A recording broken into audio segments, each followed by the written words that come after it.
bio-based plastics, they tend to degrade very easily. But at the same time, we have to develop the plastic so that it becomes useful for Yes. what we need it for. So that's really the focus of what I am doing when What I'm what here. what what does that entail in terms of the work you're doing? Because you're based at the University of the West Indies. How integral is UE to the work that you're doing, and what does it entail? Well, uh, my background is in material science, and I've studied quite extensively plastic in particular. So most of the research that I have been doing at Ohio State University is with plastics, both petroleum and with bio-based plastics. So coming here and working with the University of the West Indies, this is not my first assignment. As a matter of fact, I started working with the University of the West Indies back in about 2010, around there. And I've worked with them to help to implement a master's program that focuses on food processing.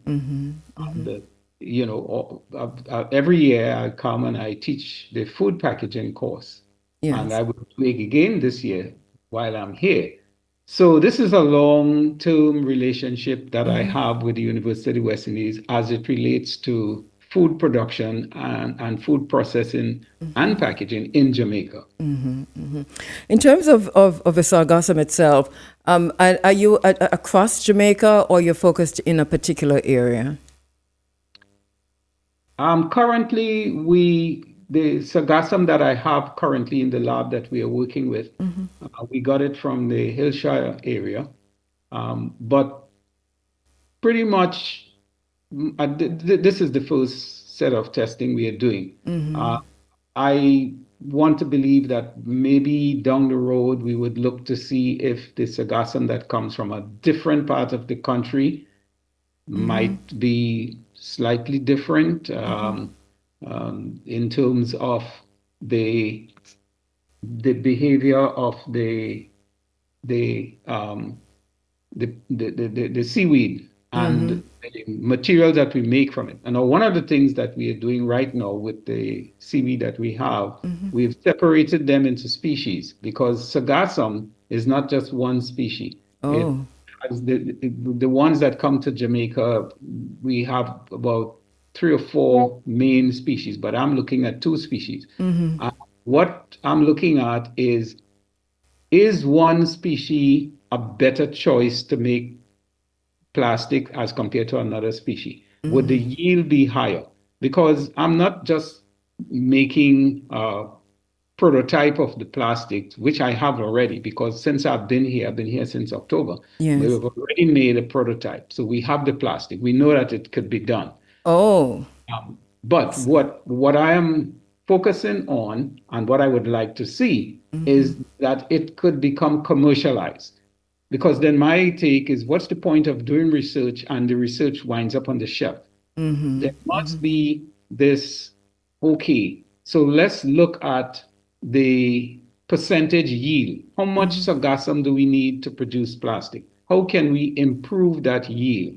Which is the best option? Which is the best species?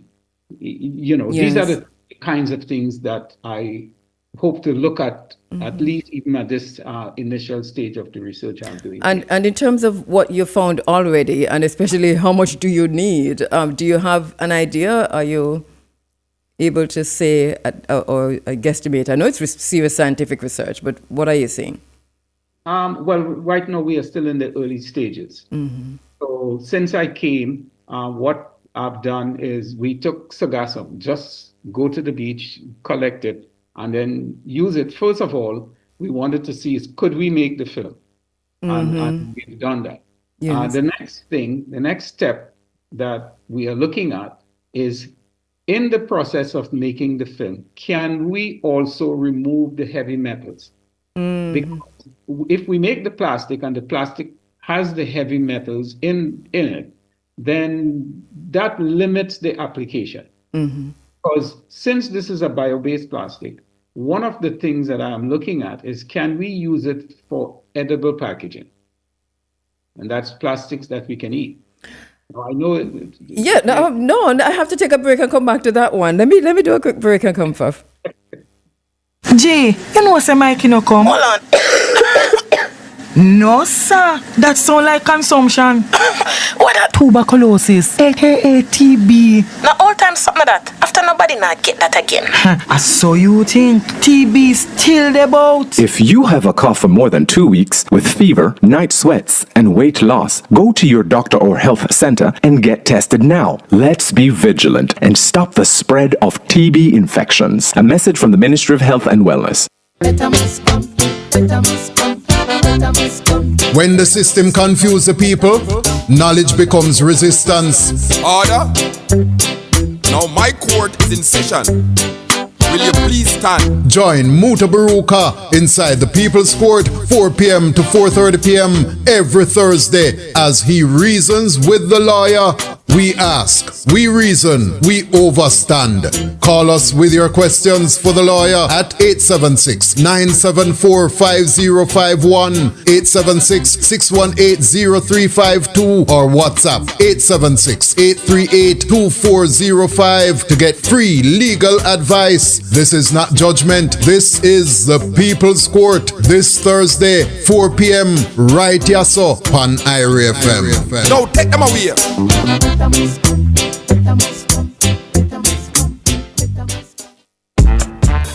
Roll out. We're taking over!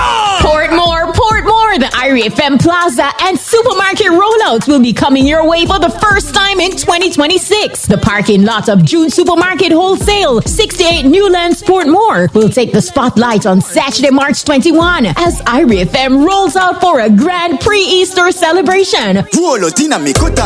From noon to 6 p.m., come vibe with the likes of DJ Lollipop. Hey, DJ Lollipop, you are the number 10 for the radio. DJ MC Teddy. MC Teddy been there before. And DJ Acid. As well as several local recording artists. As we take the festivities to you, there will be lots of fun and games, as well as prizes and giveaways from our supporting sponsors. All day, there will be something for everyone. It's IRFM's Plaza and Supermarket rollout at June Supermarket Wholesale, Saturday, March 21. Make sure you turn out to party with the nation's #1. Brought to you by Honey Bun, taste the tradition, Jamaica's best Easter bun. Vitamalt, vitalize your body. New pack, more than just value. Jambisco Excelsior, Jamaica's favorite. Confectionery and snacks, all extreme. Bigger crunch, bolder taste, all extreme. Geddes Grant, cool kids, juice that fuels the fun. Reward Magna Rewards. Swipe, learn, redeem.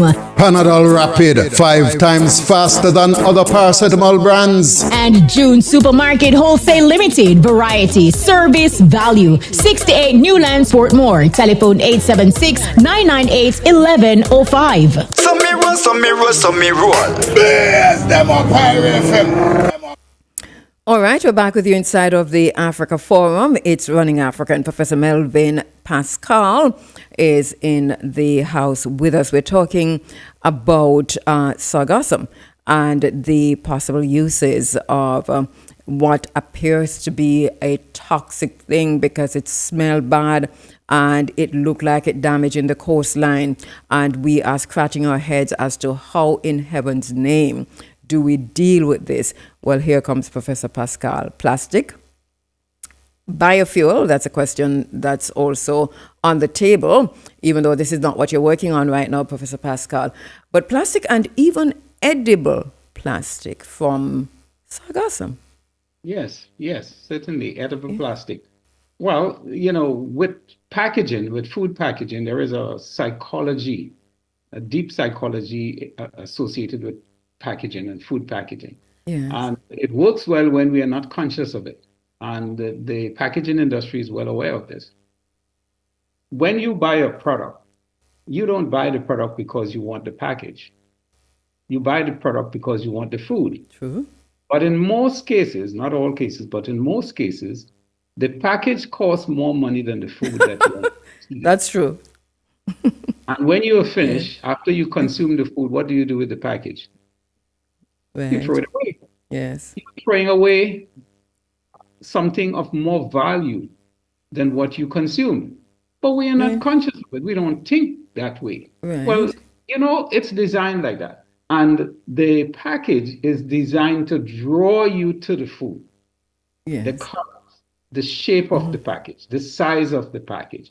These things do have, an impact on our decision-making ability. Yeah. Because you go to the grocery store and you walk down the aisle, and you may see several products of the same type, but from different manufacturers, and the packaging that is used to package the product has a significant impact on drawing you to which brand you are going to buy.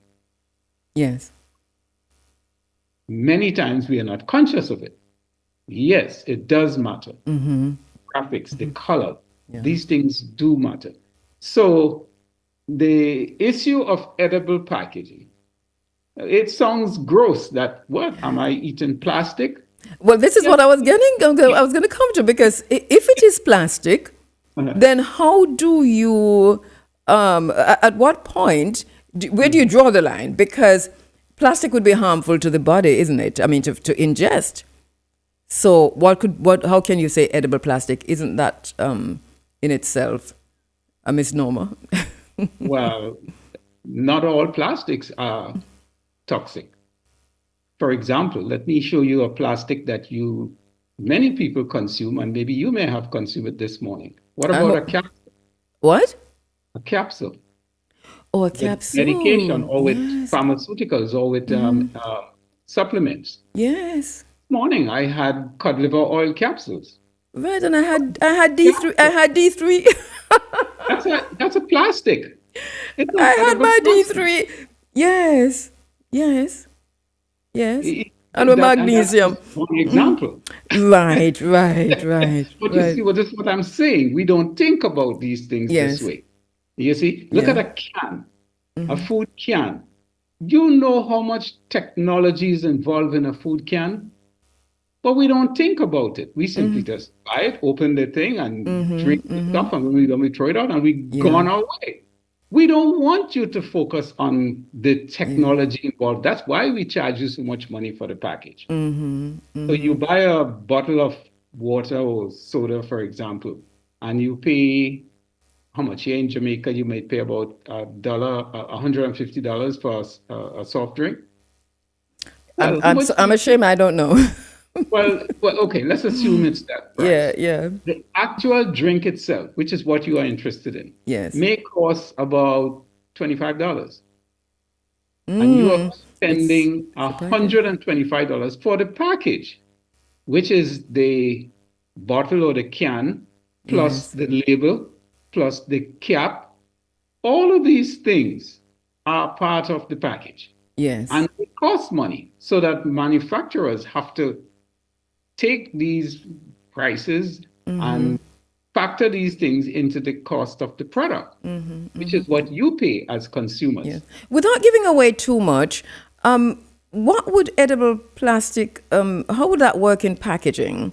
Because you talk about capsules. I mean, these are small things that you just swallow. You're not even chewing. Yeah.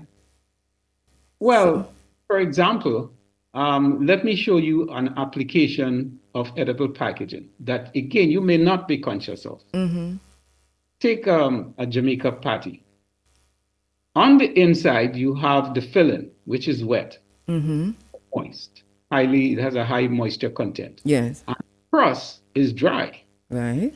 You don't want the moist filling to cause the crust to become soggy, because then the patty is going to lose that crispy texture that it has, that you like and that you're accustomed with. Well, you can use an edible package to prevent excessive moisture from the filling getting to the crust. Since it's edible, you don't have to put it on the label. You don't have to tell consumers that that is what you've done. But your patty is going to be of a higher quality to the guy down the street who is making and selling patty and not doing what you're doing. You see, that's just another example. Yes. And in many cases, these things do happen and we just don't know.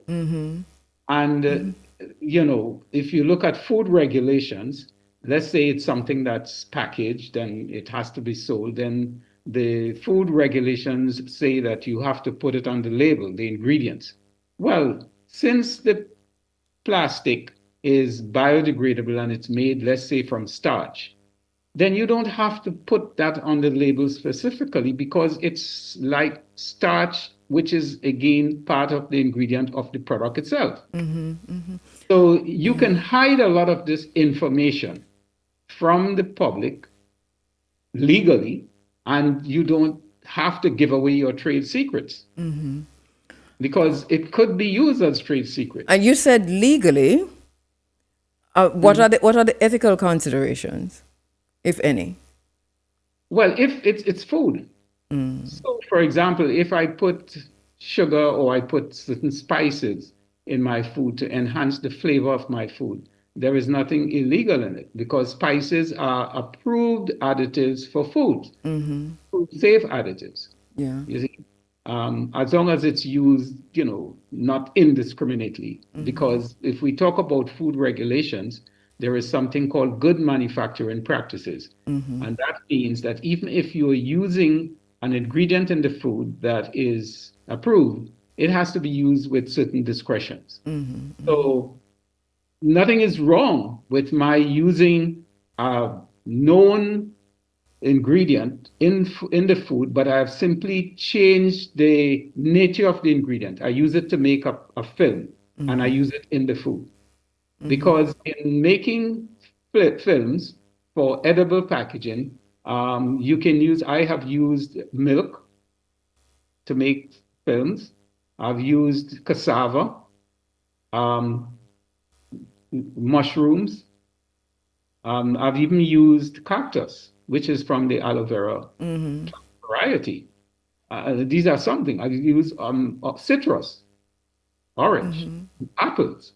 So you can you can do all of this without doing genetically engineered stuff. Right, yes.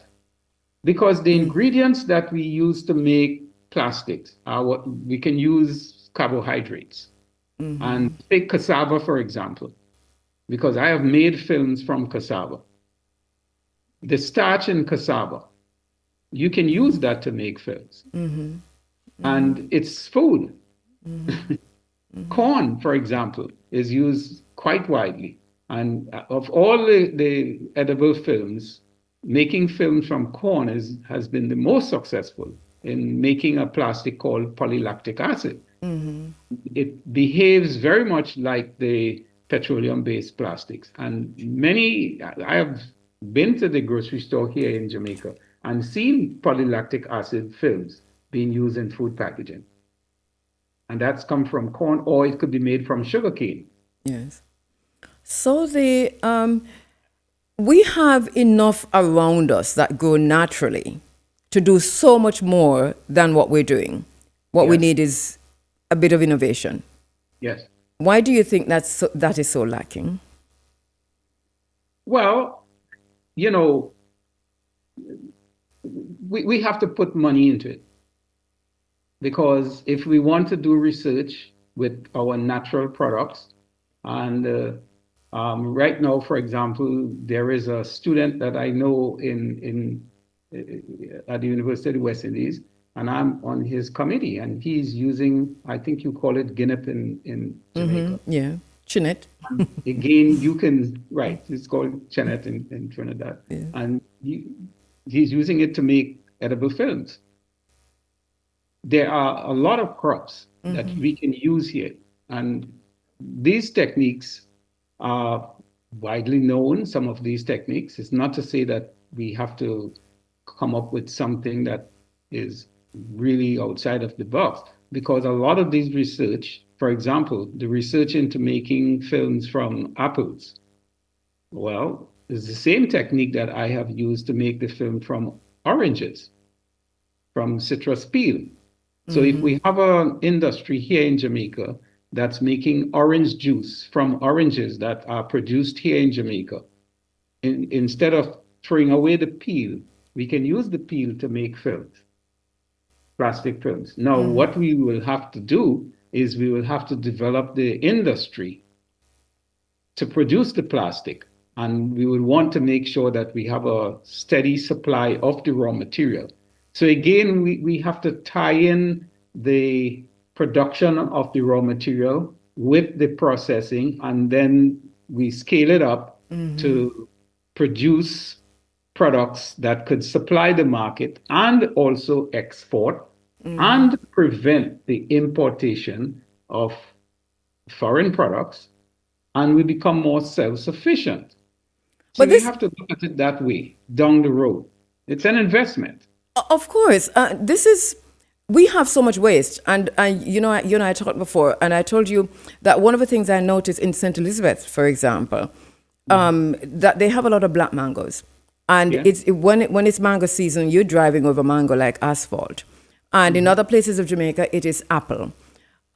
So in food season, our foods go to waste. You're saying there is so much more that you can do with the foods going to waste, but it needs investment. Yes. It needs human investment, and it also needs capital investment. If we want to produce and become self-sufficient, there is no way we can get away from it. We can't depend on people from another country or another region coming in and developing our products. And, we have to put aside funds. We have to put aside energy. Our institutions must see this as an essential part of the development of Jamaica, the Caribbean, because we have steady climate year round. So we could produce food, we can produce products year round. We don't have to worry about winter when the growing season is dormant. No, we can do these things, and we can switch from one crop to the next if in fact one crop has a season, or our agriculture researchers could develop varieties that could produce a year round. There are all these things we could do, but it's a mindset, and it is that willingness to want to commit funds, to commit effort to doing these things. But it could be done. And I think the mindset is critical that you mentioned there, because we seem to have bought into, the idea of importing, and the food importation business is a big business in Jamaica. I think that there's also a resistance from those who are taking in food into the country, that there's a resistance. Well, the thing is, we can turn this same, as you mentioned, there is this, willingness to want to do import. We could turn that around to have the willingness to want to produce our own food, to want to produce our own products with the natural raw materials that we have in the country. How do you do that? I, must admit that changing culture is difficult. It's like trying to turn a big ship around, but we can do it. I mean, other countries have done it. I mean, I've been to some Asian countries, and I've seen where they've used cassava to make plastic bowls so that when they sell takeaway food, instead of putting it in polystyrene containers, they put it in these containers that they made from cassava. And when they're finished, they take the trash and feed it to the goats or feed it to the cows. Because if it's made from natural, materials, natural food, then the animals can eat it. So you minimize having to purchase food for the animals. You minimize the impact of trash into the environment. And there is a win-win situation.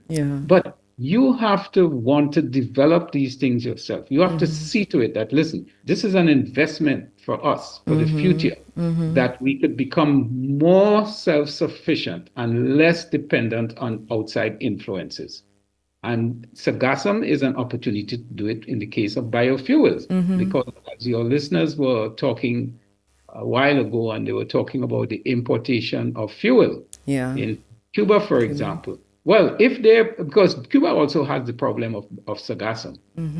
And if they can use it to produce biofuels, then they don't have to depend on the importation of fuel. So but we have to invest into these things. And the question is, why did we drag our feet on this? Well, look, I think that programs like this can serve as a catalyst to bring to people's, bring it to the forefront of their mind what we could do. And maybe I should take it a little further and say what we should do. And I'm sure that this is the hope. This is because sometimes we need to say certain things to wake up people. People may not be conscious of certain things because let's face it, and manufacturers, in order to sell their product, they advertise their product. And the reason why we enjoy certain imported foods because manufacturers are doing a good job of advertising the food to us. Well, let's hope that what we are doing here this morning is an advertisement to the public. It's an advertisement to our elected officials that we can do more to use our natural products to provide the basic necessities that we enjoy and that we need. Prof, hold the line. Let me take a quick break. Taxi! Yo, taxi man, give me a charter. How much a charter? I'm offering for go and Edgewater. My, me no carry stranger. Public transport operators, the People's Station Irie FM continues to put a spotlight on you with Red Plate Spotlight. Yes, you can win big, up to $50,000 5 days per week by keeping locked into the nation's #1 Irie FM. All you have to do is send in your plate number via WhatsApp to 876-350-2838 and just tune into the 107s to hear when your plate is announced. Remember, it's not if, it's when. You don't have to send your plate more than once. As one sent in, it will be announced some random day, giving you 20 minutes to claim your cash prize. No name or personal information required to enter, just your red plate number. That's Red Plate Spotlight, putting a spotlight on public transport operators like no other radio station can. Red Plate Spotlight is brought to you by Tiles R Us, Ballards Valley, St. Elizabeth. For tiles, tools, every household fixture. Call 965-1896. Tiles R Us. Franco Brakes and Clutch Manufacturing, Stewart Town, St. Mary. We make your old brakes and clutch new. Call 278-4844. Inique Records promoting the new track Give Thanks by Iwad, the Universal singer, from his album Clear Blue Skies. Find it on all platforms. In everything, we gotta give thanks. Despite of everything, it could be worse. All right, back with you inside of the Africa Forum, Professor Melvin Pascall on the line, and we are talking about some really serious gains in food production and packaging and manufacturing and self-sufficiency. Well, not gains in self-sufficiency, but what we can do. Obviously, Prof, the good thing about all of this and the bottom line is that we have the resources. It's not that we don't have what we need, the products. We have the raw material, if you will. Yeah. So it's just for us to be serious enough about food security. Yeah, and I should say this because I have seen concerted effort in some countries to really use local products. Over the past, I would say probably 7 years or so, 5 to 7 years, I've seen a significant increase in the use of some of the local products. I've seen cassava to make cassava chips. Traditionally, we used potato chips, and we didn't grow the potato that we see these chips being made of. Now we are beginning to see cassava chips, breadfruit chips. Yum, that's true. But not, well, I think we're still doing planting here like in Jamaica, but I don't think we're using yam and potato and cassava in the way that we could. Well, I've been to Brazil, for example, and I have seen them use cassava in huge Yeah, variety yeah. in different ways, making different products. One of the things that we can do, our universities, for example, University of the West Indies or um, some of the other universities in the Caribbean, can collaborate with some of the universities in Brazil, for example, where they can learn some of the techniques and, because that is what helps in the advancement of knowledge. When we have a collaborative attitude, we have to want that. We have to Yes. recognize that we don't know everything. No one person knows everything, but I can take my specialty, combine it with that of another person, and then we can put our heads together and we could develop products. We could come up with ideas. We could learn from one another. So I must recognize that yes, there are the efforts, and we have seen increases in the use of, for example, using dasheen to make cereals. I've seen that. Some of the local food producers here in Jamaica that export their product to U.S. market, they have significantly increased the quality of the product, the Yes. quality of the packaging. Some of these companies, I've worked with them to help them directly or indirectly by actually taking the students to some of these countries and have the students work with them to help to improve the product. And in the United States, I look at the product. I don't want to call companies' names because I'm not here to. No, to yeah, advertise them. they're not paying. But Yeah. yes, we have made a lot of strides over the last 10, 15 years. That is good to hear. I'm so sorry that we're out of time, Prof. But you've put us on a path of thinking this morning, and we must think about what we're thinking. This is just critical thinking at the end of the day. But you've put us on a path of rethinking and reimagining what our futures can look like, even as we lament over the New World Order and Mark Carney's speech at the World Economic Forum and food security and water security and so on. You've given us some practical ideas as to where we can go. I want to continue our conversation. So this is the first in our series because there's just so much knowing that you've got. And I know that our audience would like to hear much more from you. So if you're willing to, and I know you are, we invite you back. We'll talk with you on that to come in and share with us more of your knowledge in this particular field of, and I'm saying food safety, security, packaging, you name it, and sargassum. So should we pick up sargassum now and save them for you? Well, the best sargassum to use would be the ones that you harvest from the sea itself, and Okay. not when it gets onto the beach, because when it gets onto the beach, then it picks up the sand and the dirt, Right. gets contaminated, and Yes. so that's the best one. I'm glad somebody's doing something about it because goodness, wow, this is a problem. So thank you so much for your work. And thank you Well, so you're much very for welcome. choosing Jamaica. You're very welcome. Very All welcome. right. Thank you so much, Professor Melvin Pascall. And he'll be back with us, so don't you worry about it.